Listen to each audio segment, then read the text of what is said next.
आगे मैं निवेदन करना चाहता हूं, आपके जरिए आह्वान करना चाहता हूं कि सभी 12 राजनीतिक दल, चाहे वो राष्ट्रीय पार्टी के हों चाहे वो स्टेट पार्टीज के हों, अभी भी समय रहते 1 सितंबर से पहले इसमें गलतियां बताएं। चुनाव आयोग सुधारने के लिए तैयार है, लेकिन 1 सितंबर के बाद नहीं, क्योंकि उसके बाद वही दौर शुरू हो जाता है कि मतदाता सूची एक अलग चीज होती है और मतदान अलग चीज होती है। मतदान में जब कोई वोटर वोट करने जाता है और वो बटन दबाता है तो एक ही बार दबा सकता है। मतदाता सूची में अगर 2 जगह नाम हो तो वोट चोरी कैसे? नहीं हो सकती। वोट तो एक मतदाता एक ही बार डाल सकता है, और इसीलिए हमने कहा था कि चूंकि इस तरह की पीपीटीज बनाई जाएं जिसमें कि चुनाव आयोग के डेटा को गलत तरीके से एनालाइज किया जाए और उसके जरिए ये कहा जाए कि चूंकि मतदाता सूची में ये नाम है। बिहार एसआईआर और वोट चोरी के आरोपों पर सड़क से संसद तक घमासान है।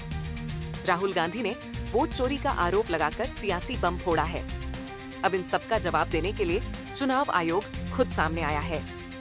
जी हां, राहुल गांधी की ओर से लगाए गए वोट चोरी के आरोपों और बिहार में मतदाता सूची के विशेष गहन पुनरीक्षण एसआईआर को लेकर विपक्षी दलों के लगातार विरोध के बीच चुनाव आयोग, निर्वाचन आयोग ईसीआई आज यानी रविवार को प्रेस कॉन्फ्रेंस यानी संवाददाता सम्मेलन कर रहा है। आखिर में मुख्य चुनाव आयुक्त ने कहा, मतदाता सूची पर सवाल कई है, सच सुनने और समझने की क्षमता होनी चाहिए। मुख्य चुनाव आयुक्त ने कहा, या तो वोट चोरी के सबूत देने होंगे या फिर देश से माफी मांगनी होगी। आरोप लगाकर कोई भाग नहीं सकता।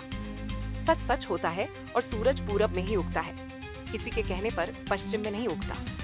7 दिन में अगर नहीं दिया जाता तो माना जाएगा आरोप निराधार है।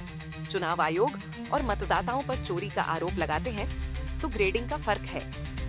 सीईसी, अगर आप किसी क्षेत्र के मतदाता नहीं हैं और शिकायत करना चाहते हैं तो ईरो के सामने शपथ लेना होगा। सीईसी साहब में जल्दी क्यों? ज्ञानेश कुमार, मुख्य चुनाव आयुक्त का जवाब, चुनाव से पहले मतदाता सूची शुद्ध करना चाहिए, या बाद में ये चुनाव आयोग नहीं कह रहा है बल्कि आरपी एक्ट में कहा गया है। बिहार में 2003 में 14 जुलाई से 14 अगस्त तक एसआईआर हुआ था, तब भी सफल हुआ था और अब भी सफलतापूर्वक हो रहा है। चुनाव आयोग ने सुप्रीम कोर्ट के आदेश के बाद 56 घंटे के अंदर सूची जिले स्तर पर दे दी है। सीईसी चुनाव आयोग ने राजनीतिक दलों के डीएलएएस के स्तर पर बूथ स्तर पर ये सूची साझा की थी। सीईसी चुनाव आयोग पारदर्शिता का स्वागत करता है। सीईसी किसी के कहने से आपको वोट नहीं कटेगा। मुख्य चुनाव आयुक्त ने कहा, व्यक्ति एक, वोटर कार्ड अनेक। ये समस्या सुलझाई जा रही है। हमने बताया, चुनाव आयोग मतदाताओं के साथ चट्टान की तरह खड़ा है। किसी के कहने से आपका वोट कार्ड नहीं कटेगा।